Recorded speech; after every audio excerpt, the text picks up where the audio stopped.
सुप्रभातम विद्यार्थियों। आज हम अपनी पाठ्यपुस्तक का चतुर्थ लेसन हास्यवाल कवि सम्मेलनम पढ़ने जा रहे हैं। यह संवादात्मक शैली में लिखा हुआ पाठ है। संवाद शैली से मतलब नाटकीय शैली में लिखा हुआ पाठ है। जैसा कि नाम से ही आपको पता चल जाएगा, हास्यवाल कवि सम्मेलन। इसमें हास्य रस से परिपूर्ण कविताएं की गई है। तो कुछ इस तरह के संवाद हैं जिसमें कि एक हास्य रस की उत्पत्ति होती है। इसमें 4 कवि हैं, 4 बाल कवियों के माध्यम से और हास्य रस को उत्पन्न करने की कोशिश की गई है। आज हम इसका रसास्वादन करते हैं और देखते हैं किस प्रकार हंसी के फव्वारे हम छोड़ सकते हैं। इस पाठ को पढ़ करके किस तरह से आनंद ले सकते हैं, आइए पढ़ते हैं। हास्यवाल कवि सम्मेलनम। हास्यवाल कवि सम्मेलनम ये संवादात्मक पाठ है। जैसा कि मैंने कहा, संवाद शैली में नाटकीयता होती है और उसमें निर्देश दिया हुआ होता है। जैसे कोष्ठक में दिया हुआ है, ये निर्देश है कि किस तरह से जो कलाकार है वो अभिनय करते हैं। विविध वेशभूषा धारणय चत्वारः बालकवयः मंचस्य उपरि उपविष्टा सन्ति। अधः श्रोतारः हास्य कविता श्रवणाय उत्सुकाः सन्ति, कोलाहलं च कुर्वन्ति।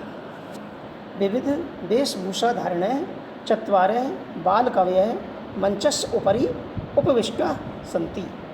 अधः श्रोतारः हास्य कविता श्रवणाय उत्सुकाः सन्ति, कोलाहलं च कुर्वन्ति। पहले हम शब्दार्थ देखते हैं अनुवाद करने से पहले। उपरि अर्थात ऊपर, उपविष्टा बैठे हुए हैं, श्रोतारः सुनने वाले ऑडियंस, कोलाहलम शोर नॉइज, अधः नीचे, उत्सुका जानने के इच्छुक, उत्सुक ईगर। अब हम इसका अनुवाद करते हैं।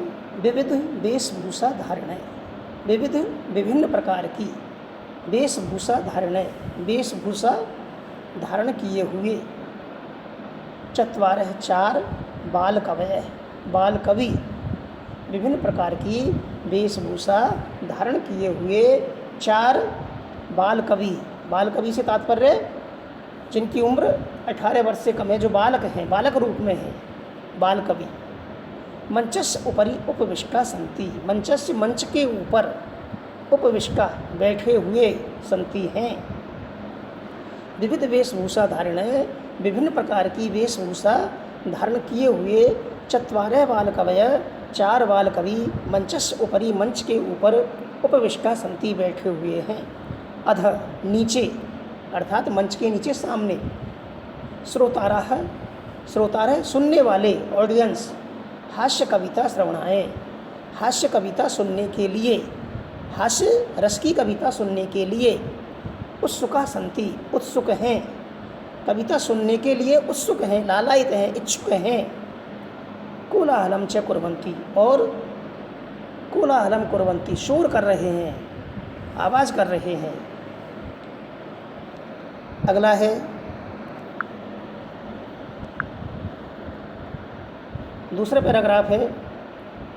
अब बाल कवि सम्मेलन शुरू होता है, तो सम्मेलन जब शुरू होता है तो उससे पहले संचालक होता है, जो एक एक करके, जिसको अपन एंकर कहते हैं, संचालक एक एक करके कवियों को बुलाता है और उनका परिचय देता है।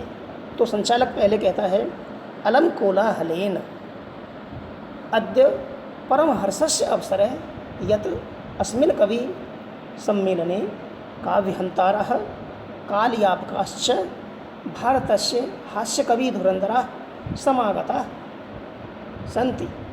एहि करतलध्वनिना वयम् एतेषां स्वागतं कुर्मः।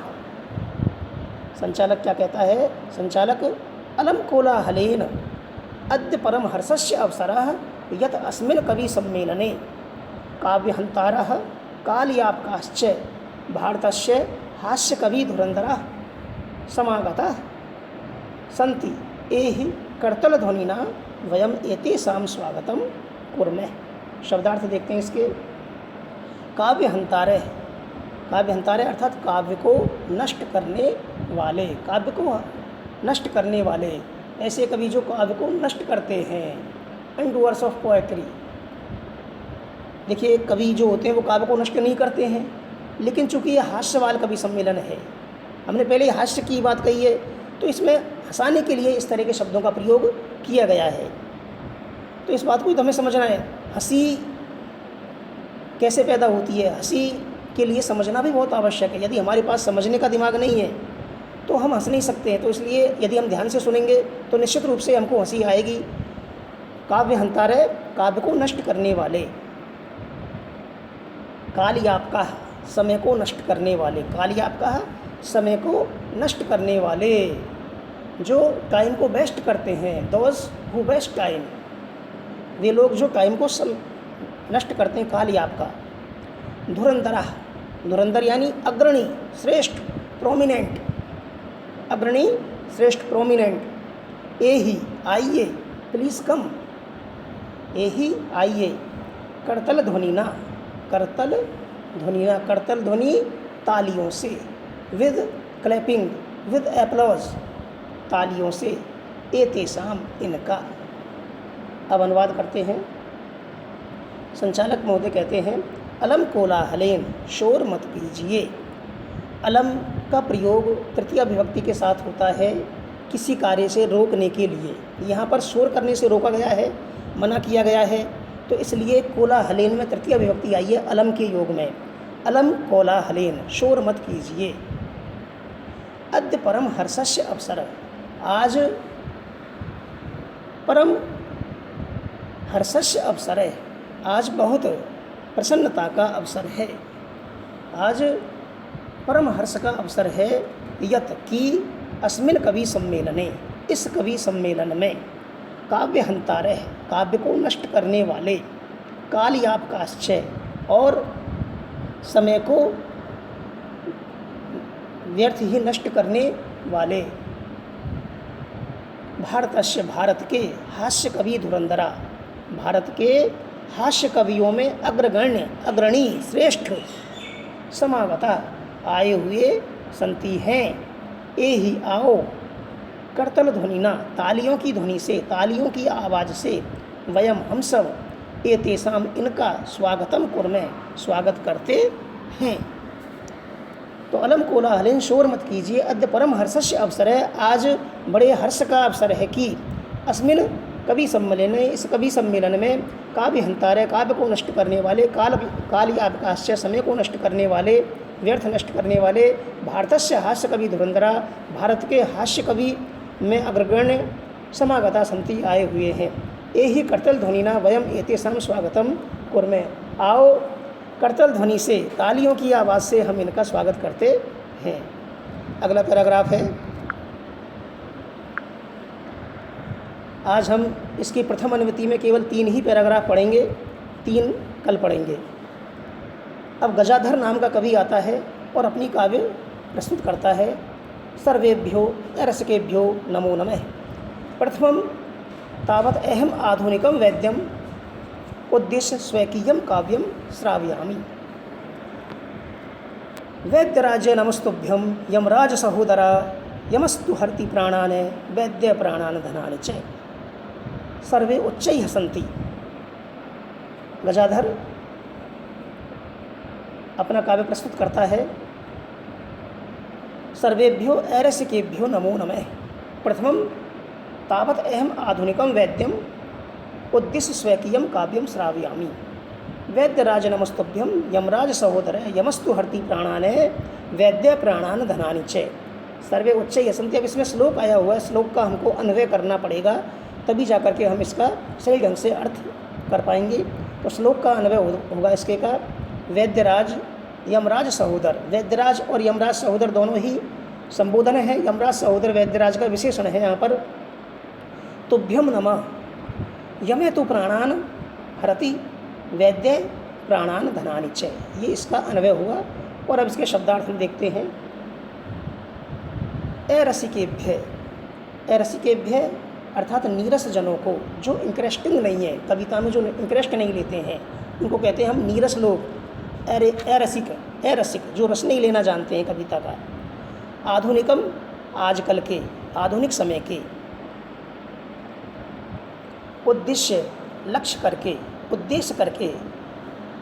नमस्तुभ्यम तुम्हें प्रणाम। नमः प्लस तुभ्यम, संधि विच्छेद क्या होगा? नमः प्लस तुभ्यम तुम्हें प्रणाम। सहोदर सगा भाई, सहोदर सगा भाई का मतलब एक ही माँ के जो भाई होते हैं, एक ही माँ के बच्चे जो होते हैं उनको हम सगा भाई या सगा बहन कहते हैं। जिन्होंने एक ही माँ के गर्भ से जन्म लिया हो वो कहलाते हैं सगे भाई बहन। हरति, हरति ले जाता है। यमराज मृत्यु के देवता का नाम यमराज है। उच्चई जोर से। अब हम इसका अनुवाद करते हैं। तो गजाधर कवि जो है वह अपना काव्य सुनाता है, काव्य पढ़ता है। क्या कहता है? सर्वेभ्यो अरसिकेभ्यो नमो नमः। अब सबसे पहले वो क्या हंसने की बात करता है कि सर्वेभ्य, इसका संधि विच्छेद होगा सर्वेभ्य, सर्वेभ्य प्लस अरसिकेभ्य, सभी नीरस जनों को नमस्कार है। अब भाई जो नीरस जन होगा, जो रस ही नहीं लेगा कविता में, वो सुनने के लिए क्यों आएगा यहाँ पर कविता? तो इसलिए ये हास्य पैदा करने के लिए इस तरह के शब्दों का प्रयोग किया गया है। तो सर्वेभ्य अरसिकेभ्य, भाई जो इंटरेस्ट भी नहीं है वो सुनने क्यों आएगा? तो सर्वेभ्य अरसिकेभ्य, सभी नीरस जनों को, नीरस लोगों को नमो नमः नमस्कार है। तावत प्रथमम तावत अहम, पहले तो मैं आधुनिकम वैद्यम उद्देश्य, आधुनिकम आजकल के, वैद्यम वैद्यों को, वैद्य चिकित्सक डॉक्टर्स को उद्देश्य करके, लक्ष्य करके, निशाना बना करके स्वकीयम काव्यम श्रावयामि, अपना काव्य सुनाता हूँ, अपनी कविता सुनाता हूँ। तो क्या सुनाया उन्होंने कि वैद्यराज नमस्तुभ्यम यमराज सहोदर यमस्तु हरति प्राणान वैद्य प्राणान धनानि च। वैद्यराज यमराज सहोदर है, हे वैद्यराज यमराज के सगे भाई। अब वैद्यराज को यमराज का सगा भाई कहा है, क्यों? आगे इसमें कहा गया है कि क्यों, किस लिए कहा गया है कि वैद्यराज यमराज सहोदर है, वैद्यराज हे यमराज के सगे भाई वैद्यराज, तुभ्यम नमः तुमको नमस्कार है। यम तु प्राणान हरति, क्योंकि यम तो केवल प्राणों को ही हरता है। मृत्यु का देवता यमराज वो तो केवल व्यक्ति के प्राणों को ही तो ले जाता है, व्यक्ति को मृत्यु देता है, प्राणों को हरता है। वैद्य प्राणान धनानि च, लेकिन वैद्य तो प्राण और धन दोनों का ही हरण कर लेता है। चिकित्सक लोग व्यक्ति के, गरीब और मरीज व्यक्ति का क्या करता है? बिल बैठाते हैं बहुत बड़ा, और इस प्रकार उसके प्राण भी चले जाते हैं बेचारे के, और पैसों को भी वो हड़प लेते हैं, बड़ा बिल बैठा देते हैं। तो ये एक हास्य व्यंग करते हुए वैद्यों के ऊपर, और उन्होंने ये श्लोक सुनाया, ये काव्य सुनाया कि वैद्यराज यमराज सहोदर, यमराज सहोदर क्यों कहा? यमराज का सगा भाई क्यों कहा वैद्य को? इसीलिए कहा क्योंकि जिस तरह यमराज मृत्यु का देवता है, यमराज लोगों को मौत के घाट उतारता है, उसी प्रकार वैद्य भी मौत के घाट उतार देते हैं पैसे के लालच में। तो वैद्यराज यमराज सहोदर है, हे वैद्यराज यमराज के सगे भाई, तुभ्यम नमः तुमको नमस्कार है। यमे तु प्राणान हरति, यमराज तो केवल प्राणों को हरता है। वैद्य प्राणान धनानि च, वैद्य तो प्राण और धन दोनों को ही हर लेता है। इस प्रकार ये प्रथम अनुवृत्ति आज आपकी हुई। समझता हूँ आपको अच्छा लगा होगा। यदि आप ध्यान से सुनेंगे तो आपको बड़ा मज़ा आएगा। आप पढ़ना, बार बार इसका अभ्यास करना, इसकी आपको नकल, अन्वय किस श्लोक का है वही करना है, और शब्दार्थ और अनुवाद, ये 4 काम आपको करने हैं। कल आपको लेसन नहीं मिलेगा, कल आपका अवकाश रहेगा एक तरह से, लेकिन आपको होमवर्क भेजना है। होमवर्क आपको कल भेजना है, कल आपको लेसन नहीं मिलेगा नया। परसों जो है हम इसकी द्वितीय अनुवृत्ति का अध्ययन करेंगे। धन्यवाद। सभी सुखी रहें, सभी स्वस्थ रहें।